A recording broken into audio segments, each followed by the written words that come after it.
Je passe mon temps à entendre dire que le netlinking c'est compliqué, alors que c'est faux. Il suffit simplement qu'on t'explique une bonne fois pour toutes comment on met ça en place sur ton site et on va le faire aujourd'hui en 4 étapes. Moi c'est Camille Dufossé, je suis fondatrice de l'école du SEO et je forme la nouvelle génération d'experts en SEO de demain. L'étape numéro 1, ça va être d'aller analyser tes concurrents. Mais attention, tu vas pas analyser tes concurrents n'importe comment juste pour copier sur eux. Ensuite, on va passer à l'étape 2. Comment gérer ton budget de netlinking? Alors moi je vais te recommander, selon ton budget, d'aller chercher entre 500 et 1000 euros de budget média pour démarrer une stratégie. Mais attention, ce budget-là, on ne va pas le répartir n'importe comment sur n'importe quel site. Il y a une logique à respecter. Personnellement, je vais prendre 60% de mon budget et je vais aller l'investir sur des sites qui ont des domain ratings supérieurs à 30. C'est vraiment les sites qui vont être les plus autoritaires sur ton marché. Ensuite, je vais aussi aller investir sur des sites qui ont des domain ratings compris entre 15 et 30. Ça va vraiment être des sites qui vont avoir un peu le meilleur rapport qualité-prix en termes d'investissement et ça, je vais y allouer 30% de mon budget. Les 10% restants, je vais aller les mettre sur des sites de niche. C'est des liens qui vont être beaucoup moins chers et qui vont être hyper pertinents par rapport à ton secteur d'activité.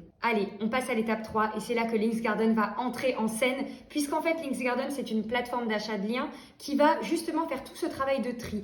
Ils ont déjà plus de 3500 sites qui sont triés selon les critères qui comptent vraiment quand on va choisir un lien en netlinking. Donc en fait, le travail est fait en amont pour toi. Il te reste juste à rentrer tes propres critères de sélection. Ce qui va vraiment faire la différence avec Linksgarden, c'est leur service de gestion de projet. Ce qui va se passer, c'est qu'ils vont t'aider à sélectionner les meilleurs liens pour toi. Ils vont t'aider à choisir les meilleurs sites pour toi. Ils vont t'aider à choisir tes encres de liens. Et ils vont surtout t'envoyer des rapports qui vont être clairs et qui vont t'aider à suivre cette stratégie de netlinking au global. Parce qu'en fait, ça sert à rien de lancer une stratégie si tu t'arrêtes au bout d'un mois. Et d'ailleurs, ça nous mène à notre 4e étape qui est la planification. Finalement, te dire tu dois acheter X liens par mois, c'est un peu faux parce que tu vas aussi envoyer des signaux négatifs au moteur de recherche si tu répliques une stratégie qui est exactement la même tous les mois. Moi, ce que je te conseille, c'est d'aller adopter plutôt un rythme qui va être naturel et variable. Il y a un mois où tu peux acheter 5 liens, un mois où tu vas en acheter 7, un mois où tu vas en acheter 2. Ça va te permettre aussi de ne pas toujours cibler les mêmes liens. Et surtout, ce qu'il va falloir surveiller à fond, c'est la vélocité d'acquisition de backlinks. Donc ça fait référence à la vitesse à laquelle ton domaine va acquérir de nouveaux backlinks